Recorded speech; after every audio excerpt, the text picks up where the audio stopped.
crois que là, nous sommes dans les années 80, des histoires entre des bandes rivales en région parisienne, c'est ça? Oui, alors c'est la mode au cinéma en ce moment de recréer le Paris des années 80, apparemment. Après Les Passagers de la Nuit, tu te souviens, Les Amandiers, Stella est amoureuse, Nos Frangins, pour n'en citer que quelques-uns récents, qui revisitaient chacun à leur manière ces années-là. Voici Les Rascals, pour un traitement, disons, sociétal et plutôt stylisé de cette époque.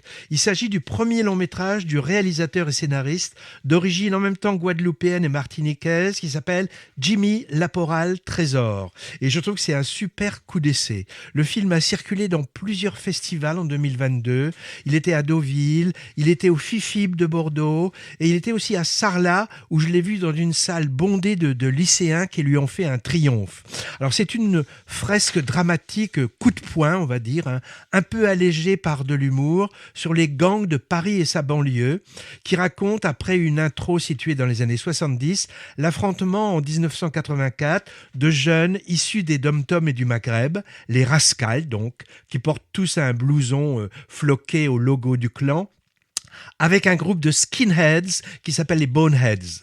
Alors s'ajoute en plus de ça l'intervention d'une autre entité un peu mafieuse, d'antillais plus âgés et un peu plus pro. Alors il y a de marqué au début, ou à la fin, je sais plus, inspiré de faits réels. Ce n'est pas autobiographique, hein, car le réalisateur il n'avait même pas 10 ans à l'époque, mais on sent le vécu familial et il nous l'a confirmé à l'issue de la projection.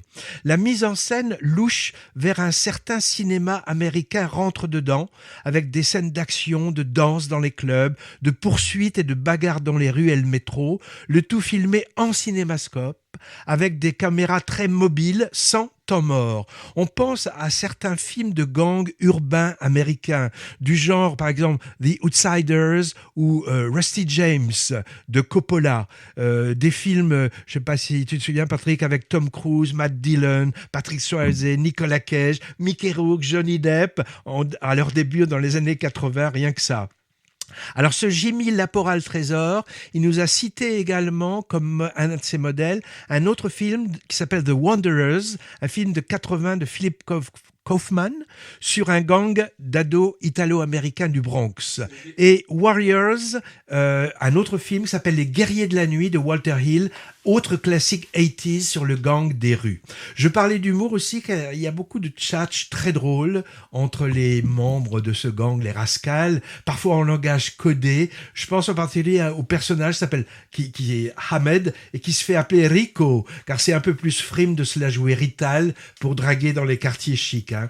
Alors ils sont évidemment aussi très macho, ces jeunes, années 80 oblige. C'est en fait un film très musical, s'y côtoie le punk, le rockabilly, la musique des îles, les débuts des hip-hop, et tout ça donne à l'ensemble un côté comédie musicale, ou plutôt tragédie musicale. Hein.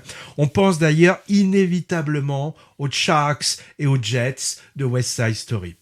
Un des sous-textes politiques intéressants de ce film, c'est de montrer la montée du Front National des années Mitterrand, avec des meetings clandestins, avec des ratonnades, des groupes fascisants du GUD et de la fac d'Assas, et avec des profs aussi pour mentors.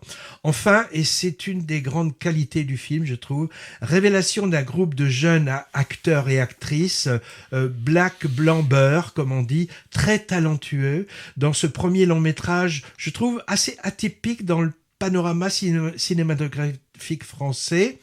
Voilà, je trouve qu'il mérite un grand succès public. C'était pour les Rascals. Les Rascals qu'on peut voir comme un détournement du mot lascar.